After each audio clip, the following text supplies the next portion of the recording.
So, a very warm welcome to today's session on neuro-leadership, although we have to be careful using that term because there's individuals trying to claim that this is their term and want to charge for it, but I think in the absence of a particular person we can still use it. I'll talk to that in a little while. So, so the idea today is to really focus a little bit on research and what we can process from this research for our work. So what is there in the space of neuroscience that is very fashionable these days? What is there that we can learn and that we actually can adopt and transfer into our work? And the way this is designed is that I will give some input and hopefully this will be an interaction, and I welcome all of your expertise and all of your comments, questions, challenges.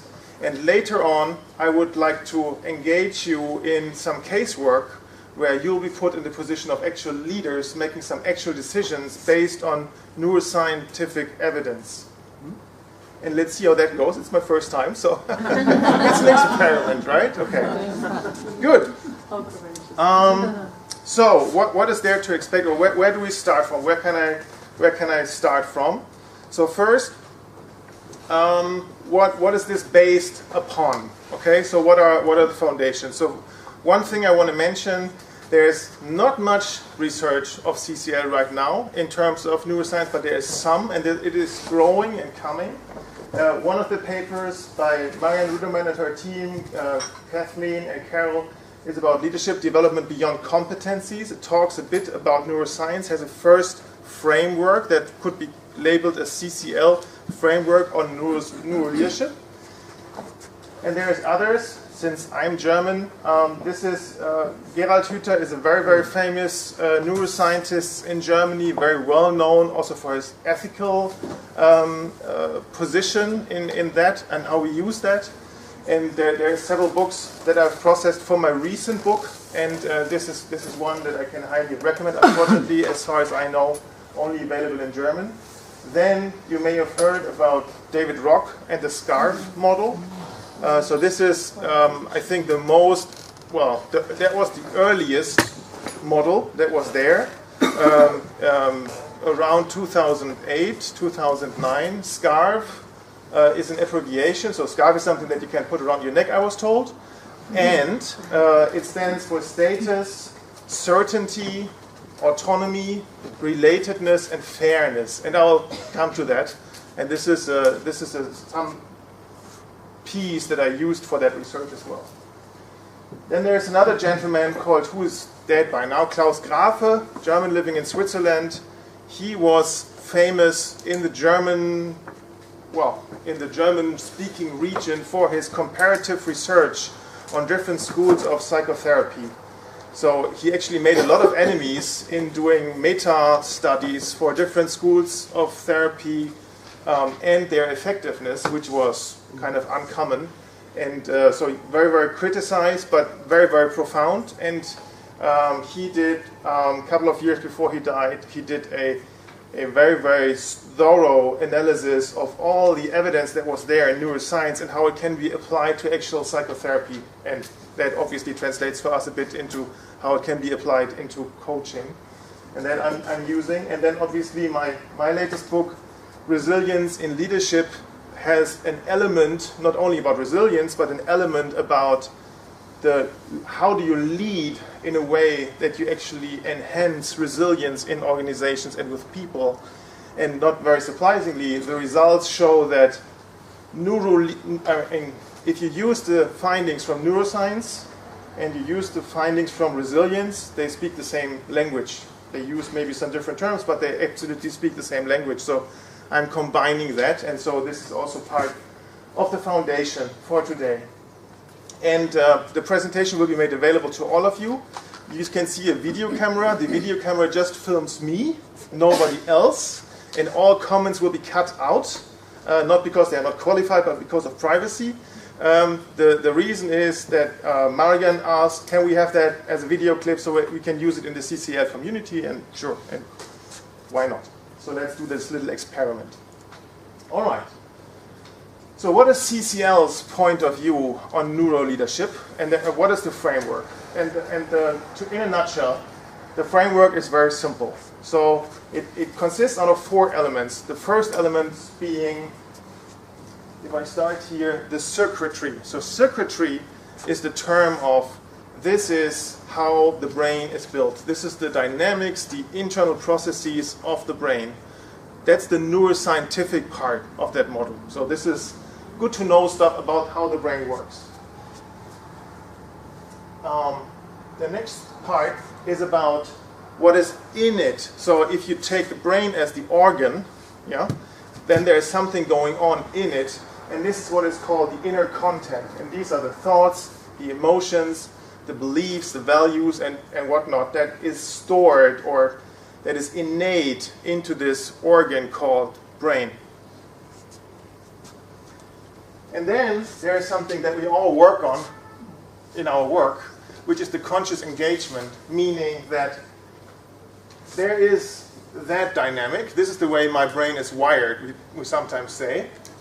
And this is my fundamental thoughts and beliefs about life. And yet, there's our capability to change, right? As Viktor Frankl said, between stimulus and response, there's our moment where we can do a free choice and use our free will in order to make a conscious decision. And this is about that step. And what CCL postulates is that we should maybe consider going away from just focusing on competencies only, but rather see the resulting leadership behavior as a function of the circuitry of the brain, the inner content, meaning the beliefs, the values, and everything, and the conscious engagement of the owner of the brain with its content, which then results into actual leadership behavior. I mean, to be honest, that is absolutely valid. Yet, I think there's much more in neuroscience that can be applied. So I hope that this is just the foundation at the beginning of models that we use there, and that we explore that further, and that there's more cutting-edge research within CCL soon, because I think we are a bit further already. Okay. Now, I want to propose 10 key findings today, and knowing that it's not 10, it is many, many more, but 10 is kind of easy to remember, hopefully, and also to be a bit, provocative or engaging discussions. And please, whenever you have a thought about it, please chip in. So first, if the brain was so simple that we could understand it, we would not be able to understand it because it would just be too dumb. Okay, so I'll talk a bit. That's a quote actually from a Danish philosopher. The next thing is, each brain is ever changing and hence unique, and that has some implications if you think about it. The non-conscious in our brain controls the conscious, and that is actually quite interesting when you really think about it, because we always tend to think that yes, there's this subconscious thing, but actually I'm master of my free will, of what I'm doing, and there's a lot of evidence that this is not the case. Yet, some neuroscientists make the statement that there's no such thing as free will. That's probably the one extreme, and the other extreme is that we are rational human beings and we make rational decision makings. Both are wrong, my opinion, both are wrong. The reality is somewhere on this continuum, and it is yet to be determined where exactly, and in which case where exactly. And that leads us to decision making. So there's a lot of evidence that there is no purely rational decision making, even in economic terms. And the question is, if that is so, what does it mean for leaders today? And what does it mean for our work?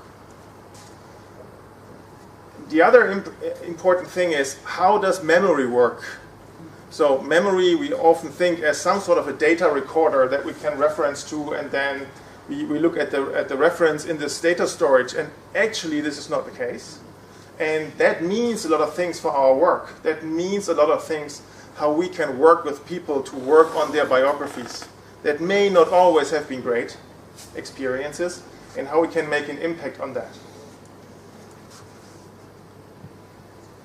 There's two fundamental centers or areas in the brain that determine a lot of our behavior, especially when we talk about leadership situations where we lead people or where we are led by people. And those two areas are in charge of either well-being or stress. And the way the brain is designed is it tries to avoid, and when I say stress or pain, in neurological terms, this is a very wide concept, okay? So being excluded from a group and having a hammer on my foot is the same thing for the brain. Yeah, it's the same area that is engaged, okay? And the area of well-being is also a very, very far-fetched or very, very widely captured concept. So what the brain tries to do is it tries to do more of the well-being and less of the pain thing. And if we know that this has some element or this has some effects on actually leadership behavior. Something that is actually probably new to most of you is that there's actually two different stress systems that have two entirely different functions, and I will talk about these. And I will talk about Descartes and how he was wrong and why that is, and put some evidence behind that. And then coming to actually the leadership portion of that. If we take for granted that the brain tries to avoid pain and strives for well-being, the research, and that is the sources that I quoted right in the beginning, shows that there are 6 different paradigms or directions or characteristics of leadership behavior that influences it in a way that is either inducing stress or pain or inducing well-being. Okay? And this makes it a little bit more operational for us when we work with leaders to say, hey, these are the 6 dimensions that you can watch out for, and then you can check how you're doing against that. And I mean, no surprise, it's not going to be extremely easy in everyday situation, and this is what I want you to experience in the cases applying these concepts. And then there's something to understand it. Many cases, the people that do the neuroscience research are scientists, and hence their papers are scientific. Okay, they're very, very complex and talk about all the complex things. Not easy to read, actually very difficult to read. Then there is people like me, for example, or like others that try to deduct something of it. And what I found is that many times these conclusions are extremely simplified. And to quote Einstein, for every complex problem, there is a simple answer that is probably wrong. And I think here's a huge risk that we are very shallow and that we try to, got that easy thing. So the brain is something that is really, really, really complex. And we know, I think we know maybe as much as Copernicus with his, how do you say that, monocular, compared to the Hubble Space Telescope today. And this is where we are, and we think we are great, and actually we don't know much. All right, so starting with the quote of Jostein Gardner, if the brain was so simple that if we could understand it, it would be too stupid to understand it. So we tend to believe, and if you look at literature, we tend to believe that the brain works like the body. Okay, the body consists of different pieces that have different functions. And the brain does, and in the beginning of brain research, there was a lot about talking about this, oh, there's the amygdala, he's there, and this is the hypothalamus, and this is the hippocampus, and they have all these and that function. And more research shows that this is not the case. And the reason why these conclusions have come up is because the way research is done through fMRT scanners is very, very indirect and actually very raw.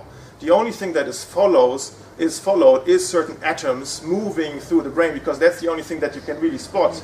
And what is done is that a lot of background noise is filtered out in order to actually be able to see anything. And then you have these beautiful pictures that say, oh, that shows that, okay, when I show this picture, the center for calculation is activated, the feeling and the rational center is activated, and this means this and that.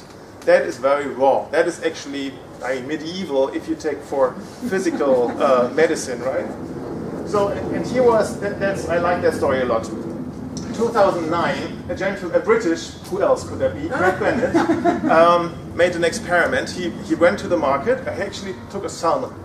okay, a salmon. And he took that salmon into the fMRT, okay, and he showed that salmon pictures of social interaction of human beings. And he recorded what they call a blob in the area that is the fish brain. And he published a paper on this in Nature. And towards the end of the paper, he said, at the time of the experiment, the salmon was dead. Okay? So what he did is he got a salmon from the market, put it in the fMRT, and did the same thing. So what this is saying that if you use the devices in a non-accurate way, you always find something. Okay? And when we say meditation changes the brain, matter of factly, everything changes the brain in every minute. If you scan it, the way you build the research gives you almost already the result, right? So there's so much manipulation done to the raw data in order to be able to just see something that there's a huge likeliness for errors in that. So it is always good to use your common sense when you work with neuroscience and the results of it. It is many times not so simple, and it's really good and important to check the data. There was an uproar in the neuroscientist community because a lot of people felt guilty for making some shallow research, and since then it probably got a lot better, but that is still a story worth keeping in mind. Okay, now this is a very interesting experiment. What it shows is an attempt of people to learn new words in a different language after 5 attempts. Okay, so you train vocabulary, you have 5 times where you can repeat the thing, and then you get tested how many words do you memorize after period X. And that thing was repeated over different age groups from 6 to close to 70, 67 I think. And what we can see here is 2 things. First of all, women are better. That was not new, right? But the second thing is, the density here just tells you that there were more kids examined than older, nothing else. If you look at that, what you see is that a 6-year-old has the same, or maybe 7-year-old has the same capacity to learn as a 70-year-old. So that is called neuroplasticity, and that is really, really interesting. Because what it says is that, there's one CEO I work with, actually he's my age, and he says, I'm 44 and I'm not going to change. I say, well, that's a decision, yeah, but it has nothing to do with your brain. The only thing that can be said is that at the beginning when we are born, the amount of neurons, which is a humbling amount that is there, is way, way more than we can ever use. Okay, so we start, if you want, we start dying from the moment we are born, because from that moment on the brain just reduces the amount of synapses that are available to the brain, and it depends on the usage of the brain. So the way we think shapes the physical outlook of the brain. Isn't that amazing? Yeah? So that's not just our memories, this is the way we think. That changes the actual organ.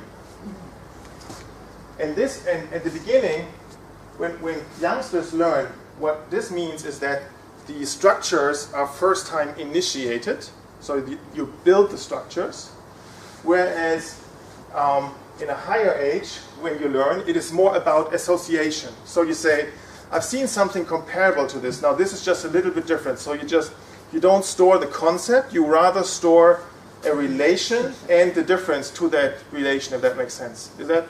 Yeah? Okay. So, and that is interesting. And there is a Canadian neuroscientist in 1949, before any of MRT was there, Donald Hebb, he postulated Hebb's law, saying 2 things. What fires together wires together.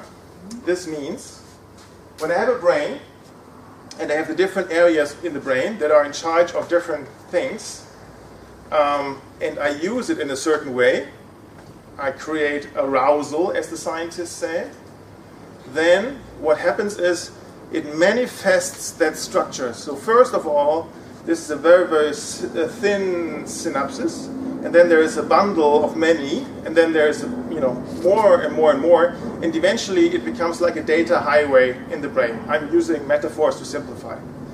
Now, what that means is two things. One is, how many of you work with beliefs in coaching? All right, all right. So, beliefs are something that we have learned. It's something that has manifested in our brains over many, many years and is there, okay? So that means two things.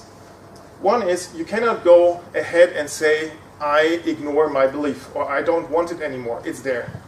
It sticks with you. The only way to go about a belief, changing a belief, is to build a new belief. And that new belief is like a little seed, it's like a little plant, it's a little synapses in the brain, or it's a couple of, thousands of, that only grows if it is used. Repeated, repeated, repeated. Like going to a gym. You don't grow muscles or lose weight when you just sign the contract or stand at the bar of the gym. You have to use it, right? And this is the same thing here, right? So that's number one. Number two is use it or lose it, okay? Meaning, if you stop using a belief, if you stop using a piece of knowledge, a piece of experience, then what happens is that the synapses that have built the connections in the brain, they get dissolved. They are used for something else. There's better things to do. That is a waste of energy to keep that up. So what the brain and the human body tries to avoid is waste of energy, and it's used for something else. So the physical way the brain is wired is changing based on our usage of the brain. And that can be then seen, okay? So that means for us, that's great, because we can coach 60-year-old CEOs, and the statement is, I'm too old to change, it's just bollocks. I mean, it has nothing to do with science. All right? The other thing, the brain has a volume of 1.2 cubic centimeters, decimeters. So 1,200 milliliters. The weight is about 1.5 kilograms. And since there is that skull that cannot really change much unless we would look terrible, we are kind of constrained, okay? And then there's different areas in the brain, and I'm only using two. And there's two different areas, and they come from different ages of the brain. So there's, in very, very simplistic terms, 3 ages of the brain that are still with us. One is the oldest one is the reptilian brain, okay? That is for freeze, fight, flight, the very, very basic stuff. And then there is the mammal brain, which is about emotions. And then there is the human brain, which talks about abstract thinking, planning, and everything. And there's two major elements here. One is the limbic lobe, which is a center that takes care of how we go about emotions and what is the emotional connotation of something that we see, perceive, or do. And then there is the prefrontal cortex, which is our conscious thinking. So this sits just behind our forehead, and in everything that we do, these different elements are engaged. Now the thing is, if you look at energy consumption of the brain, 30% of the energy of the body, 30% of the energy of the body is consumed by the brain.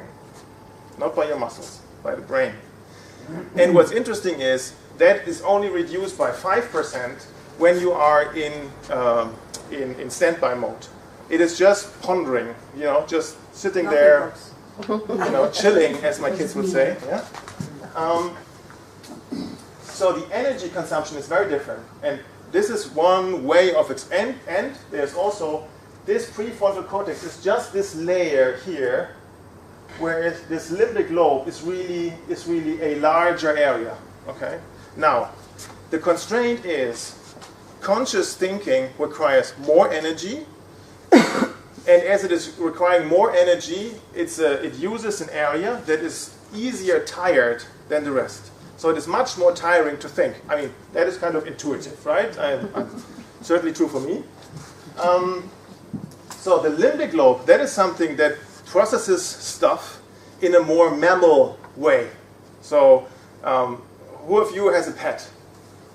Okay, so your pets don't think, right? They are big containers of love. Okay? So when you come through the door, at least with my dog that is the case, I'm not a cat person, the dog will come, and he is not very clever, to be honest, but he's a container of love. So there's a lot of emotions in there. So that's the way how he processes things. Okay? Whereas the prefrontal cortex, which he doesn't have, prevents him from doing something more clever, like, I don't know, opening the door or getting the newspapers or stuff like that, right? So that's the stuff that we have. And this is the result. The energy consumption and the reduction in space is the result why most of the processes that we, or most of the thoughts that we, processes that we do in our brain are done by the unconscious. That leads to something that is called in neuroscience the shock novel effect. Okay? So we always try to predict what is happening. Okay? And this is like the steady state. So imagine you're driving on a highway, okay? And there's traffic, but it's flowing 100 kilometers per hour, everything is fine. And you're on the phone, and after an hour or half an hour on the phone, well, you have headsets and everything. You're legal, huh? Okay. But, or you're in an intense conversation with your neighbor. Let's put it that way, that's legal. But after, since it's so interesting, after half an hour, you have no idea what has happened on the highway, right? Because you've been doing standby mode. That's this curve over here. The shock novel effect is when something unexpected happens. Say, all of a sudden, a car that is in front of you just changes lanes and is right in front of you, and you have to hit the brakes in order to not create an accident. What happens is, in a nanosecond, the brain changes from this mode into that mode, and all of a sudden you're very much aware of where you are and what you should do right now, and there's no question about that, and all of a sudden that other conversation becomes secondary. So what happens is there's something going on that has scanned the environment. This is called the default mode network. This is kind of the network that scans the environment, what's going on, and that is subconscious, and that subconscious network has decided that you need to engage a different portion of your brain in order to survive, and hence the decision. But the switch is not conscious. The switch is subconscious, and that's what I mean by saying the the unconscious controls the conscious. So it's like a switch on and off of what's going on, what is being processed in the brain with limited energy that always tries to optimize its energy balance. Okay? Does that make sense? Are you with me? Yeah. Okay, so what's the conclusion for leaders? Whenever something is not going as planned, the car pulling into our line, when something is not going as planned, an area of the brain is used that consumes more energy.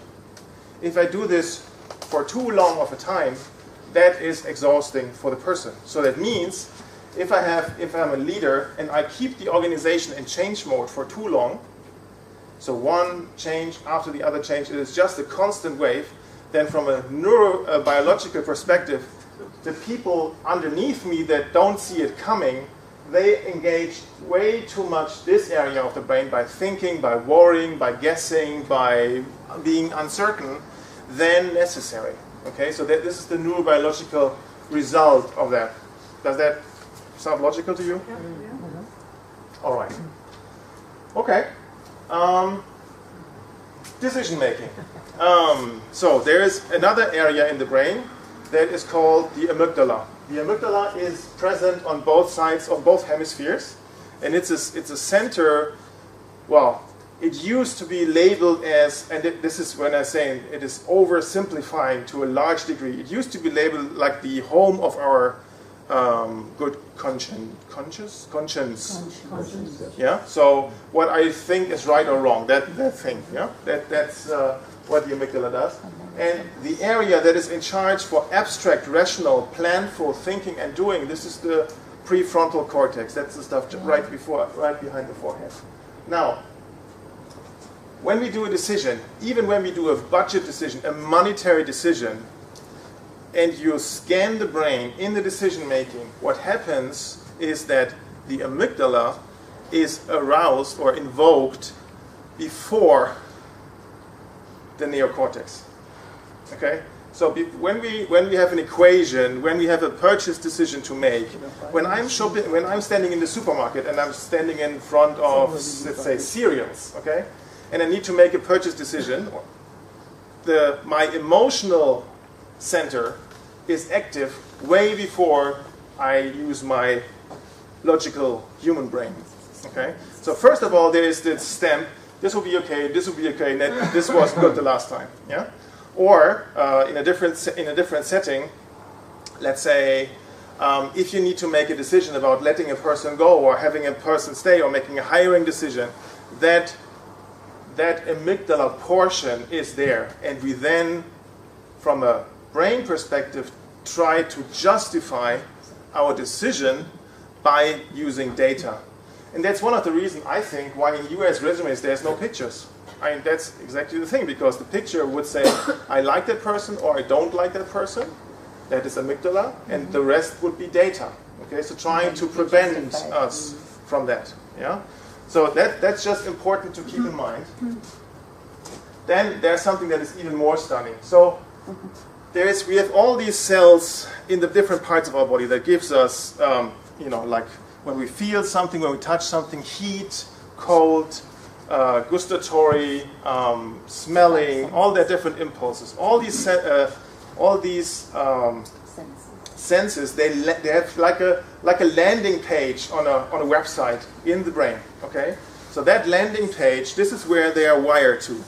Now you would think that the cells that are in charge of the eyes, the visual cells, are connected to the visual cortex, because the visual cortex is in charge of seeing.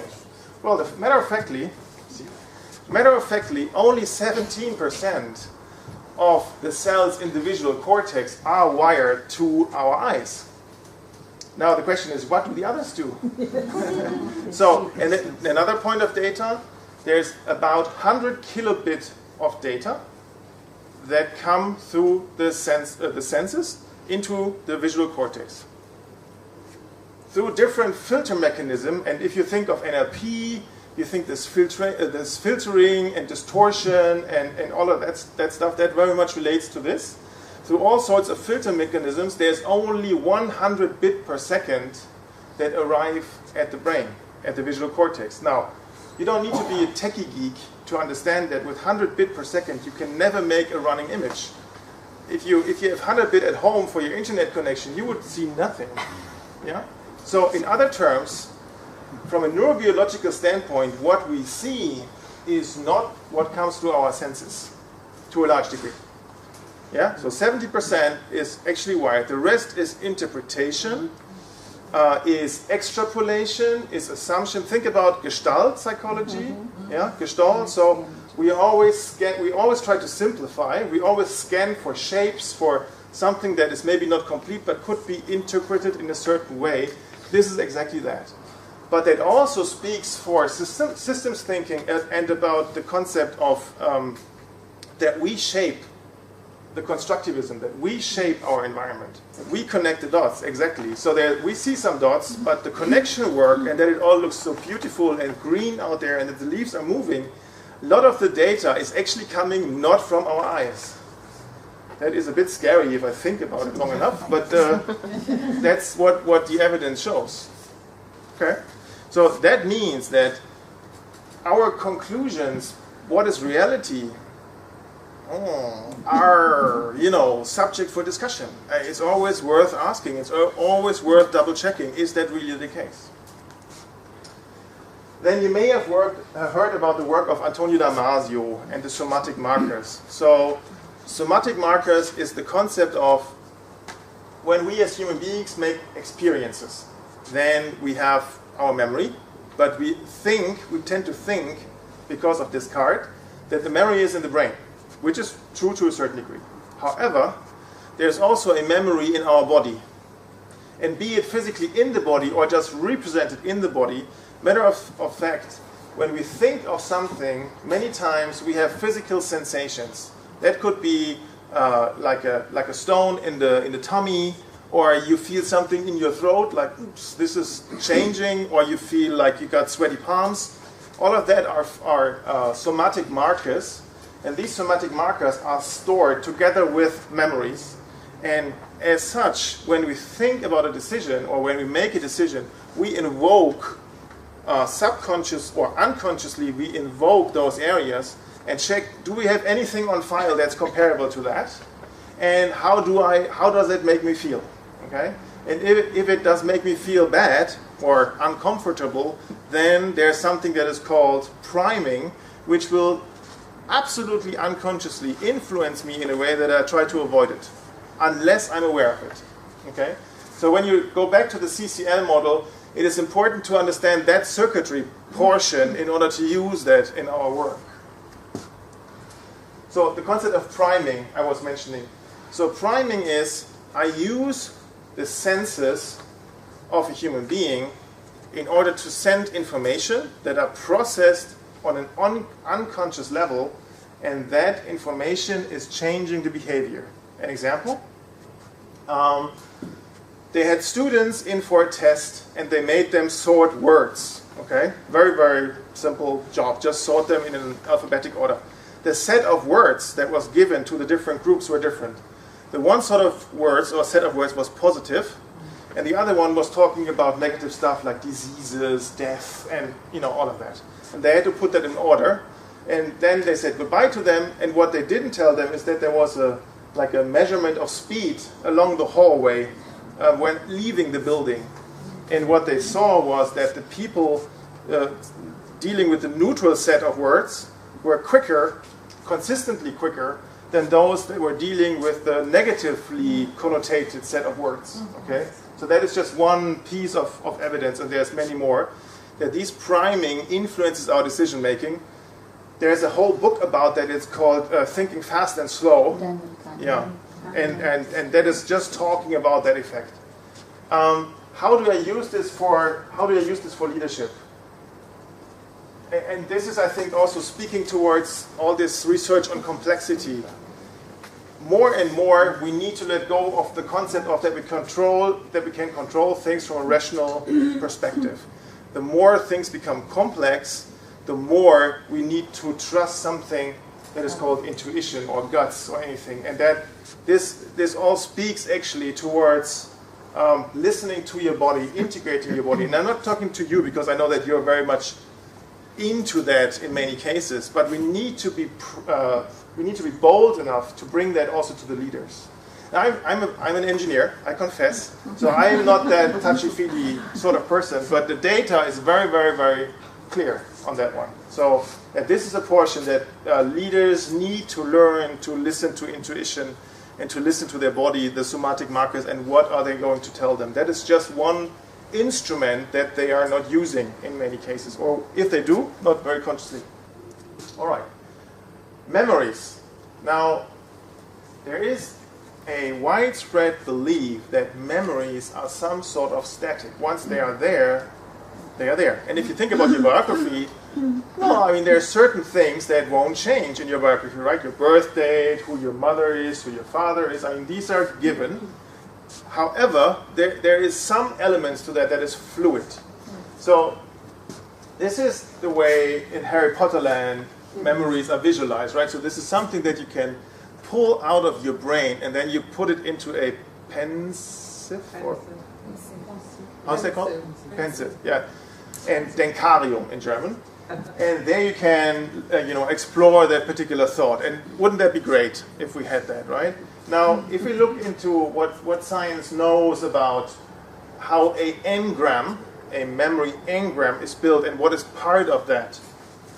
So first of all, there's the sensory perception, so what your senses tell you about that. Then there's a declarative content. So I know that this is Helfried, for example, because the first time we met, you said, I'm Helfried, and I believed you.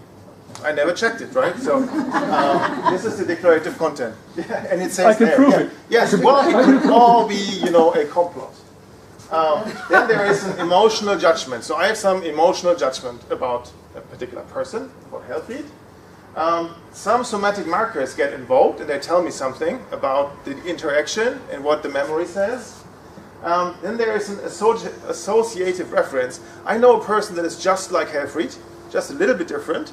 I compare, And then the next thing is there's an interdependence person-environment. So this is how do I relate to you, how do you relate to the environment, and how am I measured against that. So all of that builds a memory engram. So we are kind of, this is a box. Actually, it's a set of boxes, and it's full of that engrams. And they are all connected with each other, and that makes it much worse. However, well, in many cases they are connected, not always. There's that emotional judgment thing. And that emotional judgment thing, that is the thing that is most fluid. Okay? And when we work, how many of you do timeline work or work with biographies and all of that? So going back into the past, then what you do is you go back into the past, you come to those engrams, okay? And then you check on, okay, how is this, distracting, disturbing?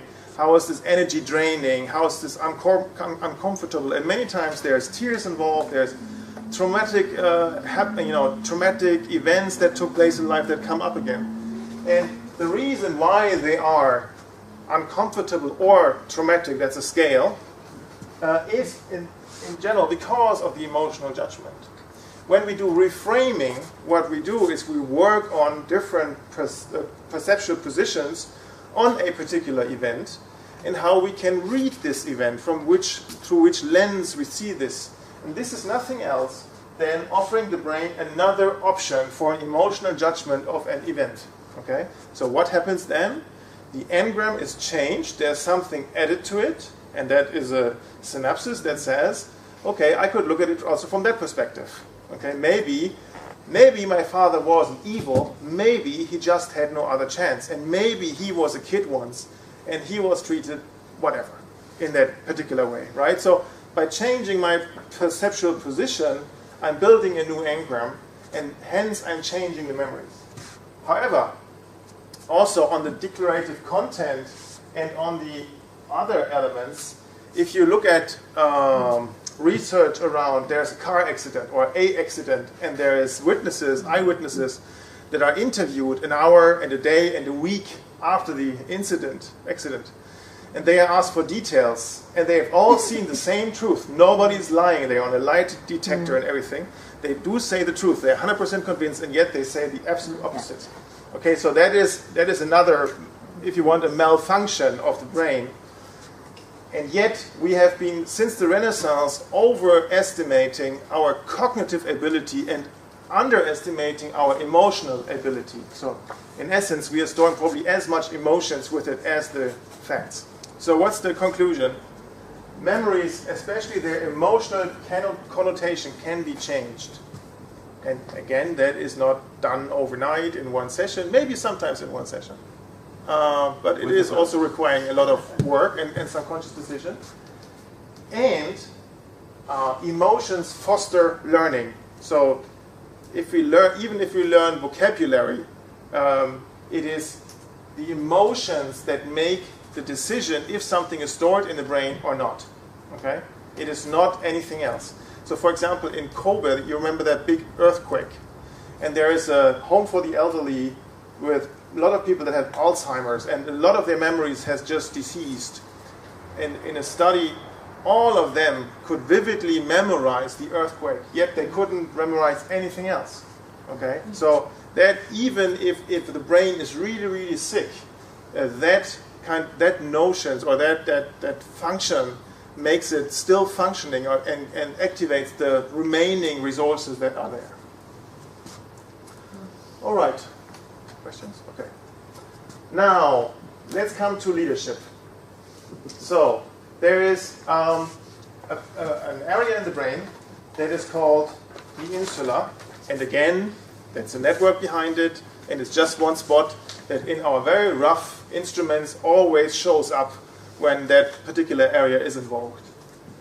That is being associated with neurobiological stress. And neurobiological stress, as I mentioned already, is everybody goes to dinner, but you're not invited. That's the same area. And I'm hammering. I'm working with a hammer and a nail, and there's my thumb just in between the two. Same thing. Okay.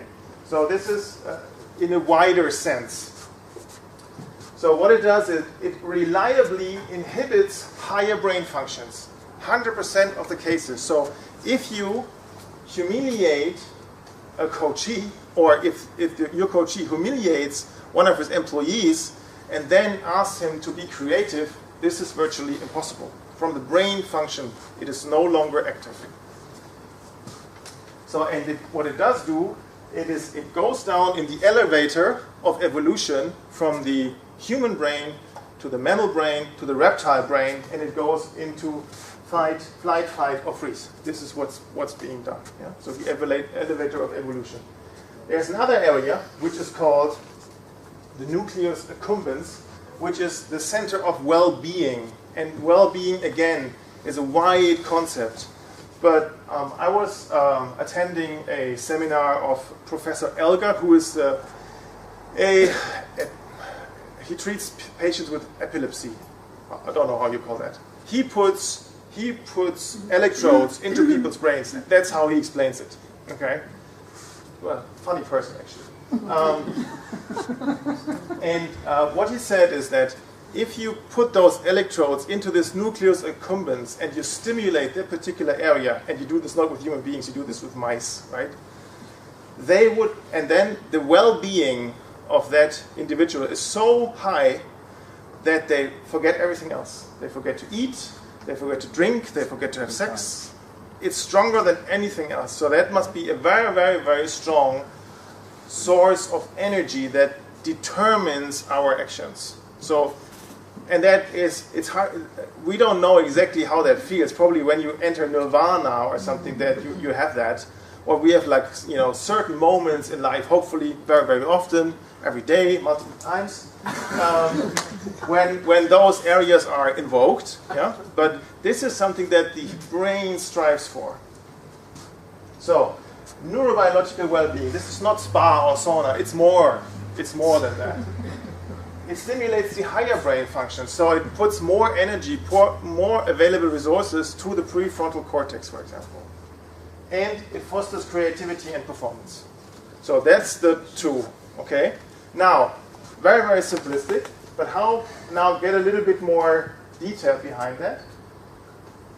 So now, which behavior invokes which of the areas? That is the question. And for that, I have processed, after that. One more thing, real quick. Stress, okay? Hans Selye was the person in the 1930s to invent the concept of stress, okay? And what he found out is that when something new or different or shocking or surprising was put in front of a person, the physiosomatic reaction was always the same. And then later differentiated. Yeah? So that was the invention of stress. Now, so far, we believe that there is only one stress system. And the stress system comes from the saber-toothed tigers, right? You go somewhere, you have that, you hunted something, and then all of a sudden around the corner is the saber-toothed tiger approaching you, and you get into stress. Now, that I think we know all about, and I spare you the details. There is another one, which is recently new, only maybe like 10, 15 years that it is, we are aware of that, and that is called default mode network. That default mode network is something that goes on. It uses many, many different areas of the brain, and that's the reason why it was never spotted before, because we were always thinking brain is like organs, different organs. It is really using the entire brain, and it uses a very, very different frequency. So normally the neurons fire with up to 100 impulses per second. This one uses 10 impulses every 10 seconds. No, 1 impulse every 10 seconds, so very, very low frequency. And what it does is, it's like you can think of it as a radar. Okay, so when you're sitting there pondering, chilling, whatever, lounging, all the words, that thing goes off. That thing is active. Okay, and it just scans the environment. And that is both a protection mechanism, but also it seems to be that this is an important mechanism to balance the different areas of the brain, and also make sure that your neurotransmitters are in order, so that there's enough serotonin, dopamine, all that good stuff that you need in order to feel okay. Yeah? And what the research shows is that if you don't get into that default mode on a regular basis, that this can hamper the levels of that different neurotransmitters. Or in simple words, if you do multitasking all the time, if you bring your iPhone for lunch, if you do too many things at the same time over a long period of time, never get into that, then that means that your brain is likely to get out of shape. Yeah? And that, I found that interesting because that was kind of new to me. I knew the other one pretty well, but that thing is worth thinking about. This is how it all fits together. So you have performance, you have time. This is when the default network is active. It spots something, then you get arousal, exertion. Then either the saber-toothed tiger or the boss has left the office. And then you enter into relaxation, and then you go back, recovery, and then you go back into either a task or into diffuse attention. Or you have too much of it, and then you run into excessive demand, fatigue, and then the burnout and suicide stories that are said and that come after that. So that is good to know stuff. So again here, stress is an important engine if the dose is right. So that is fine. Stress is neutral. There's, if people say they are stressed out, this is actually a wrong usage of the word. Stress is a neutral stimulus. What we do of it, what we make with it, that's the emotional connotation that we give it. Are we either overwhelmed, or are we kind of stimulated in order to do our maximum performance? That is the real difference here. Okay, so two different stress systems, and it is important to, and that is not sleeping, by the way. It is important to sit there and do nothing. That's good for your brain. All right, so this is René Descartes. In Latin terms, Renatus Descartes, and this is why it's called Adhesion Separation. In the Renaissance time, they used Latin names to be cool. And he had that statement, cogito ergo sum, which means that because I think, I am. Okay? And that has caused, I mean, that was part of the Renaissance, so this was an antidote against the clerical belief that everything was made, as described in the Bible. So that was a if you want, a protest movement. However, it has also led to some problems. That is, that we see this as important, and we see everything underneath our ears as a transport vessel for that thing between our ears. Okay, so that there is really a connection, a disconnection between the two. And we need now modern science in order to find out that this is wrong. And you can say, well, in China they know this since 3,000 years, and I would agree. But still, I mean, in our society, we also need to be able to prove that. So there's a two-way street. It is the same thing. First, stress. When we have emotional stress, this has impacts on our body. Okay, adrenaline, noradrenaline, cortisol, cardiovascular diseases, blood pressure, all that good stuff. Then there's another rather modern research which is called psychoneuroimmunology, and this is why I can never give that speech with alcohol. And what this does is it researches the connection or correlation of events, stressful events, and the immune system. Two experiments. One was they took a group like this and convinced the people, you know what, you could do a tandem parachute jump. Would you be interested? And I pay you, and I feed you, and you'll be safe, and there's insurance and everything. First time ever. Okay, those people that did a first time ever parachute jump, they measured the immune cells before and after. And what they found out was, since this was a great stress, I mean, you're putting your life in danger. I mean, let's be honest. It could always not work. At the end of the jump, they would measure again, and they would find out that the immune system was more active, was more in a good state to fight germs or anything than before. Okay, so there's one effect. The other one is they looked for people who have the longest amount of negative stress, and they found, they came to research people that were caring for their partners who had Alzheimer's. Okay, so that must be the most dreadful thing that you can think of. The person that you love and that you know for so many years, seeing fading away, and you cannot do anything about that. And they measured again. What does that do to the immune system? And it was very, very clear that this is draining the activity of the immune system. So the right dose of stress changes the immune system to a positive degree, and too much of it, the de-stress, really reduces it in a measurable way. Okay, so that's one way route, and then we know a lot about. And the other one is physical stress hampers your brain activity. So who of you does excessive sports? Well, I used to. So, well, excessive is, I tell you an example.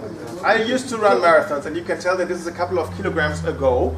However, at kilometer 20, you could give me any calculation job, I could not do it. I'm not great at math anytime, but it certainly hampered my brain activity because it was just busy with something else. So that, depending on what your physical stress level is, it has an impact on how your brain works, how efficient it works.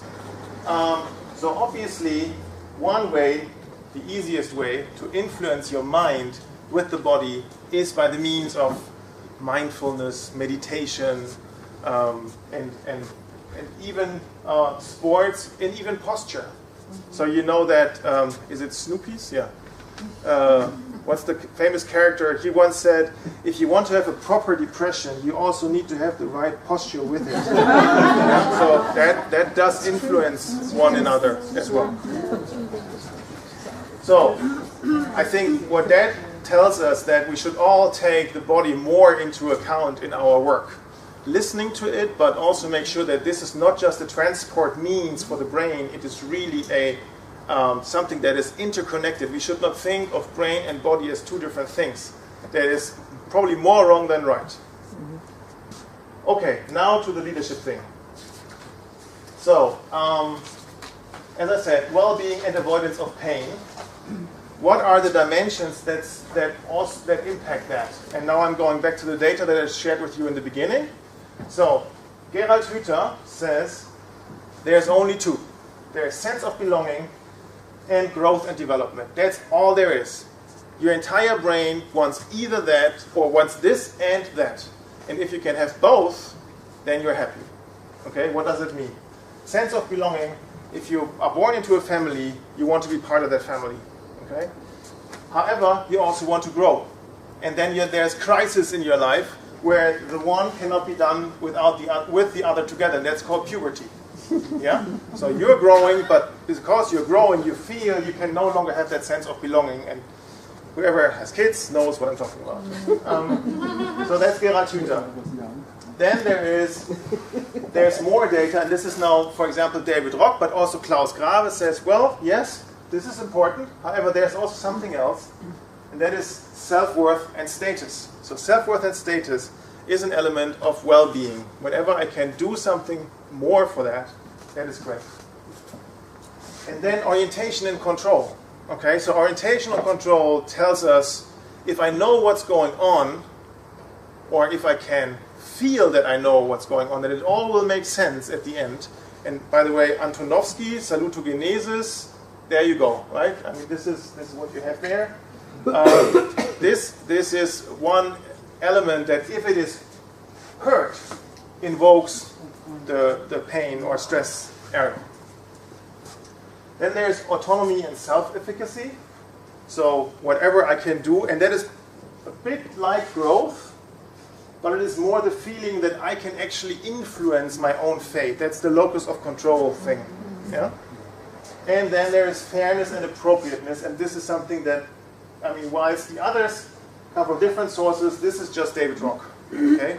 So fairness and appropriateness. So even newborns, very, very young kids, babies, they can judge if something is fair or unfair in a very, very simplistic way. But they have a sense for that, and they start to cry when things are not fair in their meaning.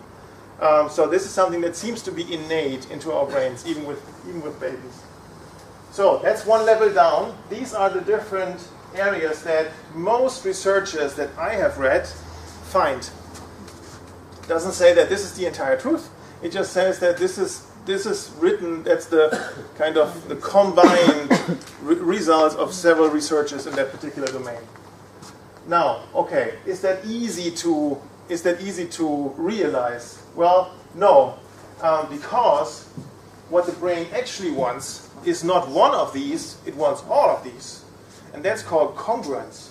So if you think, for example, you get, I don't know, you are in a company, you are in a peer group, and you get a promotion and an insane increase in salary. Wow, that's cool, yeah? Self-worth and status goes through the roof. You look at your paycheck and say, yes, did it. Now, the others know this as well. Unfortunately, they don't invite you to lunch anymore. Right? And something even within you says, well, the others were also good. Why didn't they get anything? So fairness and appropriateness, you get the point, right? So I cannot have only one. I need all of that. And that is actually the art, to really find the right balance. Okay, so now what concrete leadership behavior is in one direction or the other direction? So one, in terms of pain-centered arrogance, missing interest, ignorance, exclusion, aloofness, overusing rationality. I mean, I'm not telling you anything new now. At the end, that's the thing with neuroscience, I find. There's a lot of fascinating data, but when you come to the conclusion, it's actually common sense. Yeah? So that is not brain-based leadership. This is good leadership. Yeah? So very, very simple. Authentic interest, appreciation, listening to understand, knowing strengths and weaknesses, inclusion, co-creation. That's all the stuff that there is in order to invoke and lead in a brain-based way to fulfill its sense of belonging. Growth and development. Negative, see employees as a threat. Try to keep them down. Avoid them to grow. Give them no feedback how they're doing. Leave them without feedback. Leave them hanging there. Focus only on results. Use them as a means to achieve a goal, but not to develop them as resources. Whereas help employees to grow. Constructive and helpful feedback. Stretch assignments. I mean, SBI, lessons from experience. I mean, this is not anything that is new to us, right? Self-worth and status. Humiliating employees is a 100% safe method to avoid creativity. So, stress center. Criticize person instead of behavior, SBI feedback. Unclear or missing expectation management regarding the own development. Taking top performance for granted, never say thank you. Whereas friendly attitude, good manners, sometimes underrated, but still important. Reasonable, constructive, and comprehensible feedback, good management of expectations, and be thankful for performance. It's not normal. Okay?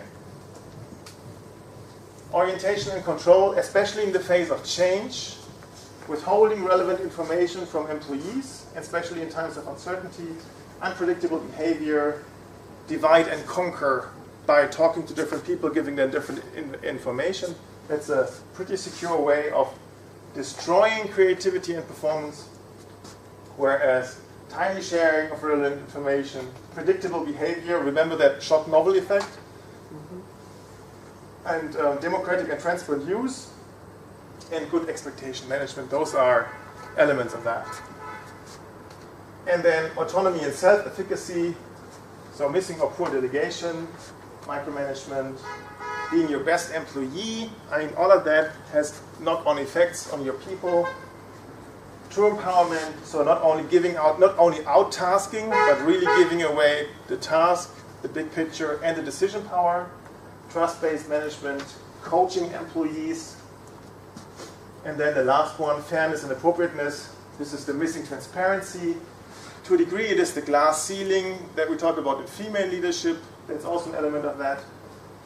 The management behavior, which is not in sync with corporate performance, so big bonuses in the times of crisis. Missing emotional competence in headcount decisions. That's also what we talked about this morning in the keynote, right? Transparent, predictable, and performance-based compensation. And then it just needs to make sense. At the end, I find it's very, very simple. That is just common sense. I mean, it is deducted from neuroscientific evidence, but at the end of the day, this is really common sense. So, the brain, as I said, strives for congruence. So at the end of the day, all of that needs to be in sync.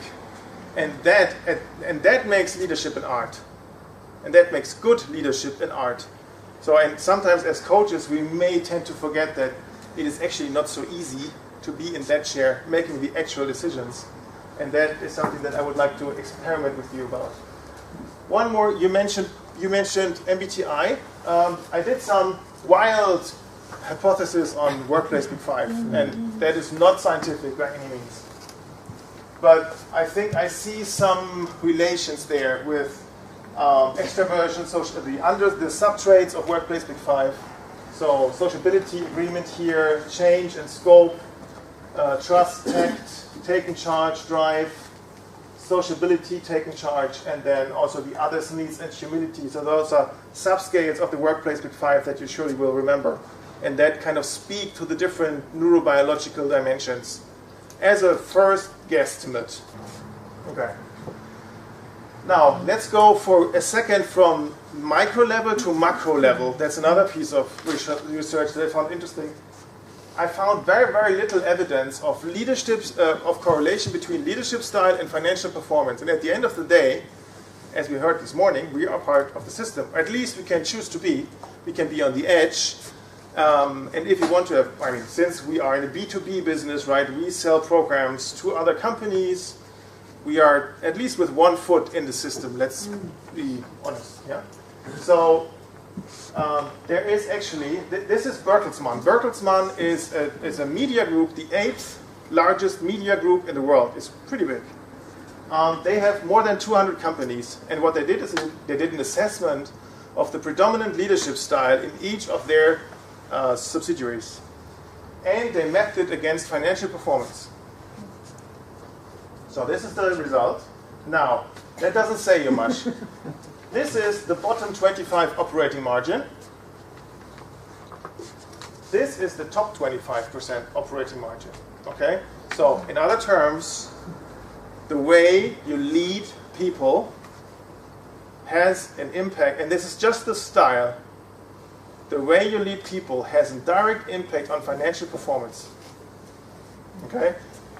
At least there is some data that support that. Okay? All right. Now, this is summary. This is what we covered.